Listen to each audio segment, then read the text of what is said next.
विकृतीचा कळस गाठणारी घटना. ओडिसामध्ये एका 5 वर्षाच्या मुलीची हत्या करून तिच्या मृतदेहावर बलात्कार.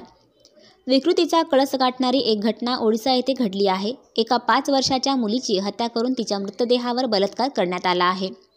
ओडिशाच्या नयागड येथे ही भयंकर घटना घडली आहे.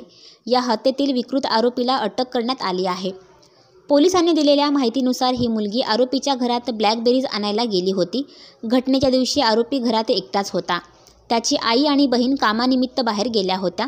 त्याने ती संधी साधत तिच्याशी अतिप्रसंग करण्याचा प्रयत्न केला. काहीतरी चुकीचं घडतंय असं लक्षात येताच ती ओरडायला लागली.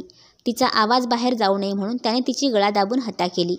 हत्येनंतर तिच्यावर बलात्कार केला. त्यानंतर त्याने तिचा मृतदेह गोणीत भरून एका तलावाशेजारी नेऊन टाकला. त्यावर नारळाच्या झावळ्या टाकल्या. तिच्या बेपत्ता झाल्याच्या तक्रारीनंतर तिचा मृतदेह सापडला आणि या गुन्ह्याला वाचा फुटली. त्या युवकाला अश्लील व्हिडिओ पाहायचं व्यसन आहे. त्याहूनही गंभीर म्हणजे तो चाइल्ड पॉर्नोग्राफिक व्हिडिओ बघत असे. गुन्हा घडला त्याच्या आदल्या रात्री त्याने त्याच्या बहिणीच्या मोबाईलमध्ये पॉर्न व्हिडिओ पाहून त्याची हिस्ट्री डिलीट केली होती. आरोपीने त्याचा गुन्हा कबूल केला आहे. आता या प्रकरणी आणखी काही दुवे सापडतात का याचा शोध घेण्यात येत आहे. सहसंपादक इलाही मुलाणी.